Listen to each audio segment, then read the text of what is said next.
Okay. Good afternoon. Is it afternoon or morning? It's camp time. That's what it is. All right. Well, appreciate you guys coming out today. Appreciate all you do for us and covering our team. This is the beginning of another season. We're fortunate to be here. We got a really good group of players. We made some strides on defense last year. Really proud of the effort our guys put forward. We returned some really good players: Fanaje Gote, Tarheeb Steele, Bo Braid, Dante Trader.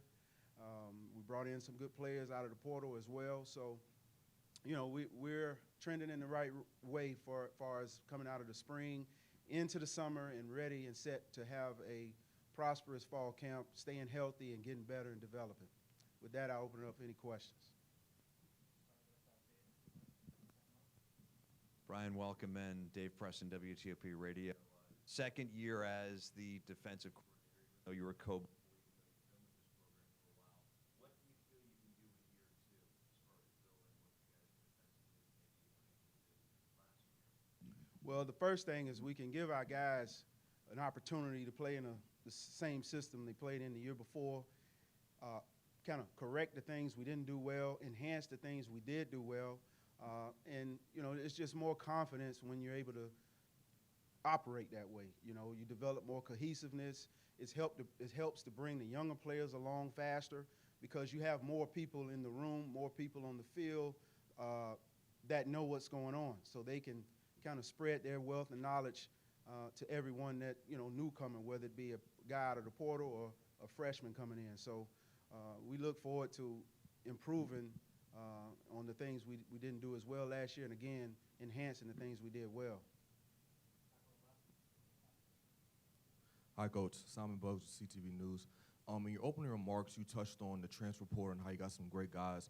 What have you seen from guys like Jaquan Shepard and Avonte Williams that you've liked, and talk about the impact you think they can have on this defense?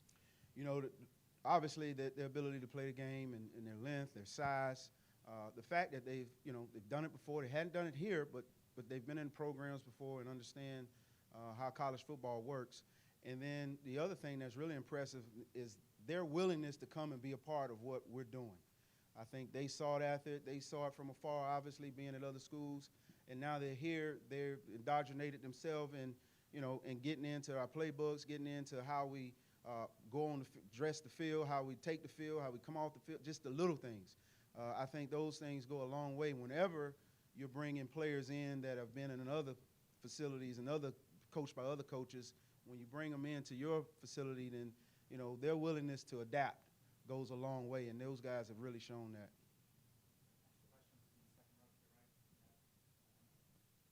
Hey, Coach, good to see you. Obviously, you mentioned in your opening statement a couple of the linebackers, Fanaje Gote.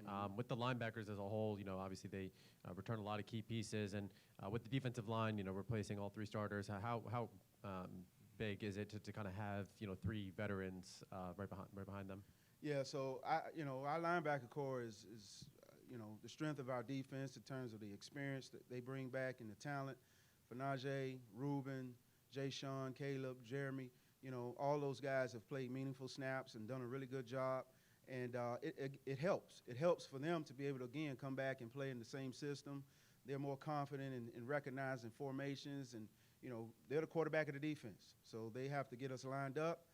They have to make sure guys are, doing the things they need to do pre-snap, and they do that in front of them as well as behind, because they see it the most, and they're the guys we lean on for that. So we're very fortunate to have this group coming back this year. On the other end of that experience, you have some freshmen coming in on the defense, some highly touted freshmen, especially at that linebacker position. Do you anticipate that we'll be seeing some of those freshmen earlier in the season playing meaningful roles, or is that something maybe you have to see a little bit more development? Yeah, it goes back to the development. When you get guys in early in the spring, it's good, but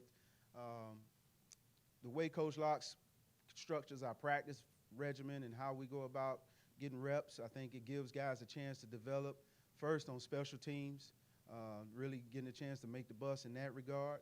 And then, the fact that we feel good about our leadership that we have spread out amongst the team, that also helps guys come in, because now in this day and age, guys coming in, the term red shirt is hardly ever used. So everyone is accountable, everyone is accounted for, And the more guys show that they can be trusted and they prove that, the more we'll give them an opportunity to play.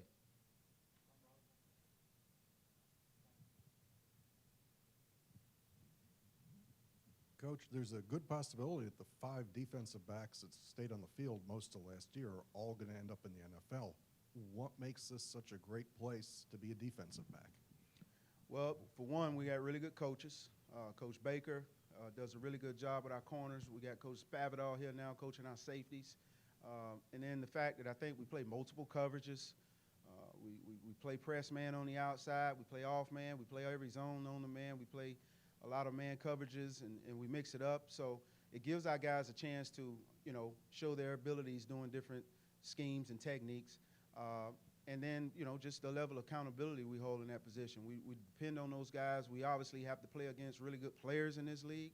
So when they get a chance to go out and do a good job against them, then it obviously boasts their ability to impress the next level. And we've been fortunate to have good players here. Very proud of the guys that we had last year that moved on, and Bennett and Banks. And so now we got the uphill battle of trying to replace their efforts this year, and I feel good about it. Gene Wong, Washington Post. Brian, with Coach Loxley having put out there, it's time to compete for Big Ten championships. What can you do to reinforce some habits for your players to help you guys get there? It's a day-to-day deal. You use the right word when you said habits. Goals are one thing, but if your habits don't reflect the goals, then there's just words. Everybody has a goal of winning championships. I think Coach's message in that is we're exhibiting the right behaviors every day. We have the right leadership now that equals to those things happening for us, as long as we put ourselves in position with the right habits on a day-in, day-out basis. And as a defensive coordinator, assistant coach, I'm no different. I have to exemplify the right habits as a coach, and making sure that we hold our guys accountable to that every day.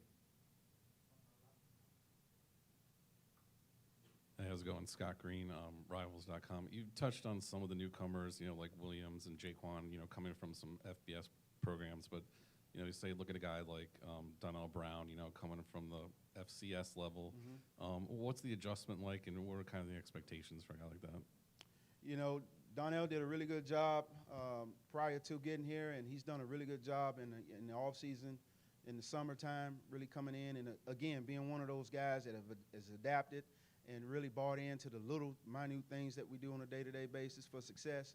And as long as he, continues along those trends, his talent, his ability to use his length, his suddenness, all those things come into play.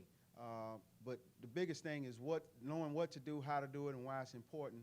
He's taking those things serious, and he's going to put himself in position to really help us.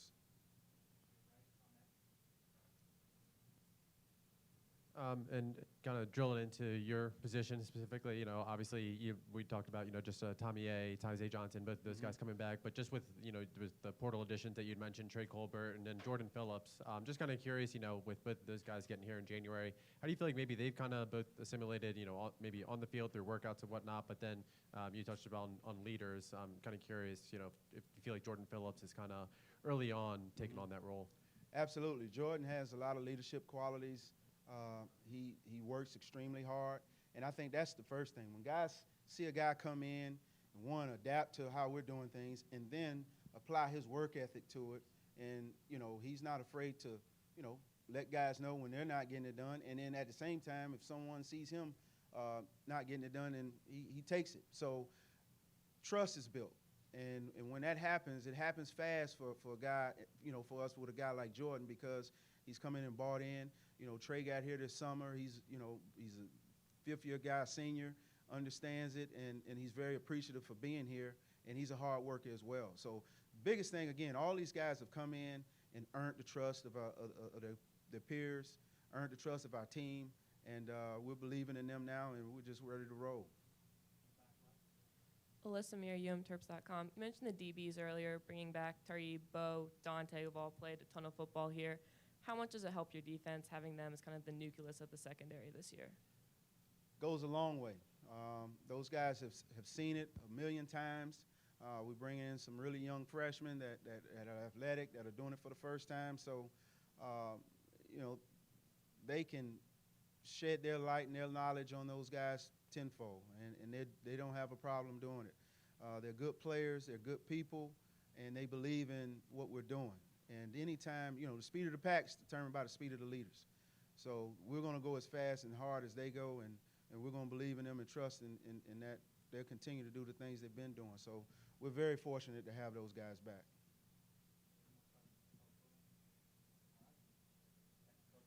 Thank y'all.